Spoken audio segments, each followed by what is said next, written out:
अक्षय तृतीया पर जैन धर्म में इक्षु वृक्ष की जो महत्वता है वो अपने में बहुत ज़्यादा है। बताया जाता है कि तीर्थंकर ऋषभदेव, जो कि सबसे पहले तीर्थंकर जैन धर्म में बताए गए हैं, उन्होंने आज के दिन ही जो ईख का रस, जिसको इक्षु रस बोला जाता है, उसको ही पान करके, उसको ही पीकर आज इस संसार से वैराग्य धारण किया था। और उसी दिन से अक्षय तृतीया के दिन गन्ने का रस, ईख का रस की अपनी एक महत्वता कायम हो गई। और आज मैं पहुंचा हूँ वैशाली आंचल हेल्थ केयर सेंटर में, और यहाँ पर उसी परंपरा जो उस काल में कभी रहा करी होगी, तो उसी परंपरा को आज निर्वहन करते हुए आज आंचल हेल्थ केयर सेंटर ने गन्ने के रस का वितरण कर उस परंपरा को कायम रखने का या उसकी याद दिलाने की एक पहल की। और मेरे साथ काफ़ी गणमान्य लोग हैं, मैं एक एक करके बात करूंगा और समझने का प्रयास करूंगा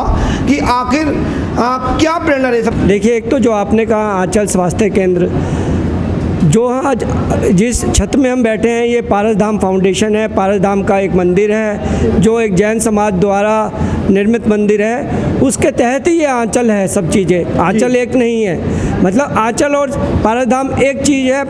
जैसा ऊपर मंदिर भी है, मंदिर के द्वारा ही ये चीज़ें, सब चीज़ें निर्मित है। और ये चीज़ें आज भी जो है, आज का जो इवेंट है जो आज के लिए किया गया है, वो पारसधाम समाज द्वारा ही किया गया है। बहुत बढ़िया। इसमें हमारे जितने भी गणमान्य व्यक्ति बैठे हैं, लेडीज़ हैं, लेडीज़ का महिला मंडल का ग्रुप है, वो एक करके अपने आप में ज़्यादा बता पाएंगे तो ज़्यादा है। आंचल के बारे में आपने बता दिया। आंचल एक पूरे के पूरे में संपूर्ण रूप से है, सभी तरह का इलाज, कैंसर के इलाज से लेकर छोटे से छोटा इलाज हम यहाँ पर कर रहे हैं। और सब चैरिटेबल है, जो बीपीएल फैमिलीज हैं उनके लिए फ्री ऑफ कॉस्ट है। और आने वाले समय में ये पूरा का पूरा क्षेत्र में आंचल एक पूरा का पूरा उभर के आएगा। लेकिन उसकी जो भी नींव है वो आज पारसधाम के द्वारा रखी गई है, श्री सागर महाराज जी के द्वारा रखी गई है। उसी की प्रेरणा को हम आगे बढ़ा रहे हैं। सतीश कुमार जैन जी मेरे साथ हैं, जो कि पारसधाम, जो जैसे कि अभी संजीव जी ने बताया, उसके महामंत्री हैं। बात कर लेता हूँ, किस तरह से देख रहे हैं, क्योंकि गन्ने के रस की महत्वता जैन समाज में बनी रहती है। ऐसा है, हमारे जो प्रथम तीर्थंकर आदिनाथ भगवान हुए हैं, जब वो मुनि अवस्था में थे, उनको 6 महीने बाद आज के दिन आहार हुआ था। 6 महीने तक उनको आहार की व्यवस्था नहीं हो पाई थी। उसके बाद उनको आज के दिन गन्ने के रस के आहार से उन्होंने अपना वो खोला था, इसलिए आज के दिन की महत्ता बहुत ज़्यादा है। इसीलिए हम उसी की उसमें आज गन्ने के रस का वितरण करते हैं। और हमारी ये पारसधाम की व्यवस्था है, इसमें हम नीचे स्वास्थ्य सेवाएँ देते हैं और ऊपर हम धार्मिक कार्य करते हैं। हमारी ये पूरी की पूरी लगन, हमारा सारा काम समाज के द्वारा संचालित है, समाज के लिए ही समर्पित है। पारसधाम महिला मंडल की अध्यक्ष निशा जैन जी मेरे साथ है। एक बार बात कर लेता हूँ, किस तरह से आज के इस कार्यक्रम को देखते हैं। सबको सादर जय हिंद। मैं जैन महिला मंडल की अध्यक्ष हूँ। और ये जो इक्षु रस का दान जो दिया जाता है, क्योंकि हमारे जो देवादिदेव प्रथम तीर्थंकर आदिनाथ भगवान ने पहला हार इक्षु रस का लिया था। इनको 6 महीने बाद इक्षु रस मिला, क्योंकि किसी को दान प्रथा का, आहार दान का ज्ञान ही नहीं था। जब ये हस्तिनापुर में पहुँचे तो वहाँ पर राजा श्रीयांश थे, उनको पहले सपने का ध्यान आया कि इक्षु रस का दान दिया जाए। उन्होंने आहार के लिए प्रगान किया और प्रगान हो गया। उसके बाद इक्षु रस दिया पहला, इसलिए ये दान सबसे सर्व और श्रेष्ठ माना जाता है। हमने इक्षु रस का ये दान दिया, उसी दिन से ये परंपरा शुरू हुई और लोगों के एक जो घर है अन्न धन से भंडार से भर गए। और वहीं से इस दिन हर टाइम हम इक्षु रस का वितरण करते हैं। ये जैन समाज का सबसे बड़ा दान तीर्थ है, जो वैशाख शुक्ल तृतीया की शुभ तिथि अक्षय तृतीया के नाम से मशहूर हुई। इसलिए हर जैन मंदिर में आपको इक्षु रस का वितरण करते हुए मिलेंगे। तो ये सबसे बड़ा हमारा पर्व है और महान पर्व है। सबका जो है श्रेय हम शील जी, संजीव जी को दे रहे हैं और पूरे जैन समाज को। जितने भी इनके कमेटी मेंबर्स हैं, इन्होंने तरफ प्रयास किया और हमने इनका साथ दिया और हमें ये शुभ काम करने को मिला। मेरा नाम सुषमा जैन है। मैं जैन समाज वैशाली रामप्रस्था से जुड़ी हुई हूँ। और मैं किसी पद पर नहीं हूँ, मैं आपको बता दूँ। मैं पर लेकिन जब से ये हमारा मंदिर बना है, मैं कितनी प्रसन्न हूँ मैं आपको बता नहीं सकती। हमारी बहुत पूरे समाज की इतनी इच्छा थी कि हमारा मंदिर हो जहाँ हम रोज़ दर्शन के लिए जा सकें। हमारी ये इच्छा पूरी हुई और हम इतने आत्मविभोर हैं, हम मेरे पास शब्द नहीं है अपनी अंदर की भावना को व्यक्त करने के लिए। और हमारा बहुत छोटा सा परिवार है, छोटा सा समाज है, हम बहुत सब मिलजुल कर इसको चला रहे हैं और आगे हम इसको आगे बहुत अच्छे से चलाएंगे। हम लोग तो यीशु रस का ही अर्घ प्रदान करते हैं। मीनू जैन जी मेरे साथ है, एक बार क्या कहेंगे आज के दिन के लिए सर? आज के लिए यही कहेंगे, अक्षय तृतीया का दिन बहुत ही पुण्य तिथि मानी जाती है। अक्षय तृतीया के दिन इच्छुक रस का दान तो दिया ही जाता है। आज के दिन जितना ही ज़्यादा से ज़्यादा पुण्य हो सके उतना ही दिया जा कर सकते हैं। और रहे हमारे सिल्वर गोल्ड, ये तो एक परंपरा बना दी गई है जिसको लोग कहते हैं कि आज के दिन खरीदते हैं तो बहुत शुभ मानते हैं, परंतु हमारे जैन समाज के अनुसार हमारे इच्छुक रस का ही दिन सबसे महत्व और सबसे महत्वपूर्ण है। और सबसे ज़्यादा हमारी कि यहाँ पे आंचल ट्रस्ट में जो इतनी हमारी प्रतिमाओं का वो हो चुका है कि स्थापना हो चुकी है, उसके लिए हमें मतलब बहुत बहुत आंचल ट्रस्ट को धन्यवाद देते हैं कि हमारे यहाँ पे सभी भगवानों की प्रतिमाएं जो स्थापना हुई है उसके लिए सभी के जिसकी भी जो जिसको भगवान को मानता है तो यहाँ आगे ये आराम से दर्शन करके अपनी इच्छाओं को पूर्ण कर जाता है। ये हमारा इच्छुक रस का जो है हमारे यहाँ 8 साल से चल रहा है। पहले हम रामप्रस्था गेट पे लगाते थे, उसके बाद जब से हमारा ये 2 साल से मंदिर तैयार हो गया है तो इस बार हमने अब हमारा हर साल अभी आंचल रस के नीचे ही हर साल इच्छुक रस का यहीं पे स्टॉल लगेगा। विपिन जैन जी मेरे साथ हैं जो कि मेंबर हैं ये पारस धाम के। एक बार बात कर लेता हूँ कि आज के दिन को किस तरह देखते हैं और जिस तरह से आज गन्ने के रस का जो भंडारा बाहर किया है कैसे देख रहे हैं?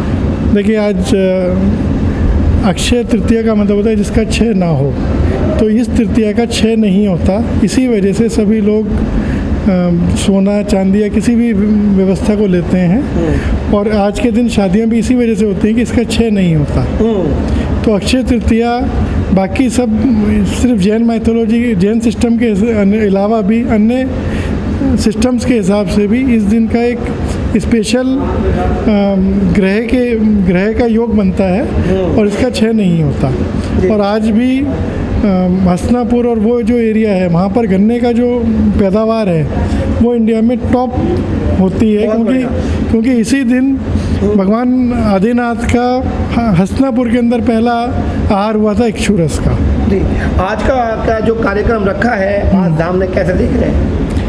ये हमारा सिर्फ एक उस इवेंट के लिए एक छोटा सा प्रयास है या उस जो इतना बड़ा कार्य हुआ था कि भगवान आदिनाथ को 6 महीने तक आहार ग्रहण नहीं हुआ था और उसका एक आज के दिन एक मौका पड़ा कि भगवान आदिनाथ को आहार ग्रहण हुआ, तो हमारी उस घटना के लिए एक छोटा सा प्रयास है। अरुण जैन जी एक और मेंबर मेरे साथ हैं, आज के प्रोग्राम को कैसे देख रहे हैं बात कर लेते हैं। मैं अरुण जैन पारसधाम कमेटी से। मैं समझता हूँ कि सभी जैन ये अक्षय तृतीया का प्रोग्राम मनाते हैं, जिस त्यौहार को बहुत अच्छे तरीके से मनाते हैं, लेकिन हमारे यहाँ की मैं बतलाऊँ जो हमारे यहाँ संजीव शील जी हैं उनका जो बलिदान है और हमारे जो समाज का संगठन है उससे ही इतना सब कुछ हो पाता है। ये इससे मैं देखकर बहुत अच्छा लगता है हमें। मैं सविता जैन। वैराग्य के लिए आपने एक क्वेश्चन किया था। आदिनाथ भगवान को वैराग्य तो एक नृत्य की थी नीलांजना, वो नृत्य करते करते उसकी मृत्यु हो जाती है, तो उनको देखकर ही उनको वैराग्य हो गया था और उन्होंने 12 वर्ष तक तपस्या की थी।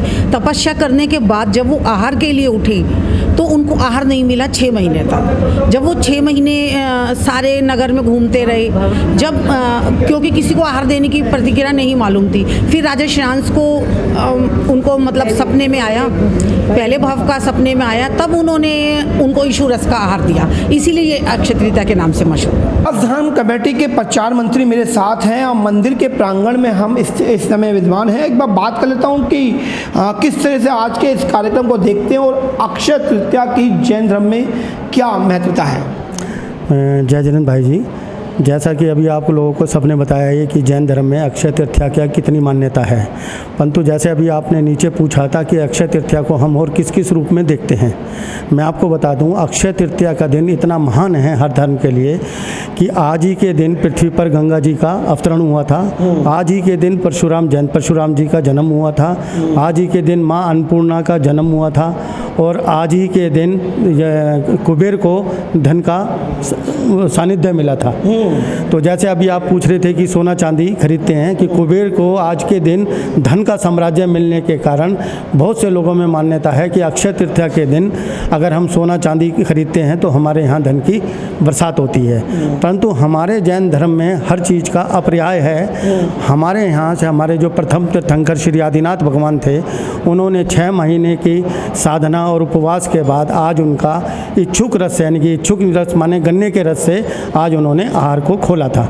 तो हमारे यहाँ इसी को आज बहुत बड़ा दिन मानते हुए हर साल उसको याद करते हुए कि हम भी किसी भावना से या किसी कर्म से ऐसा हम बन जाएं कि हम भी प्रभु को आहार के पात्र बने, उसी भावना को रखते हुए हम समाज में और जनमानस को गन्ने के रस का आज वितरण करते हैं। बहुत बढ़िया।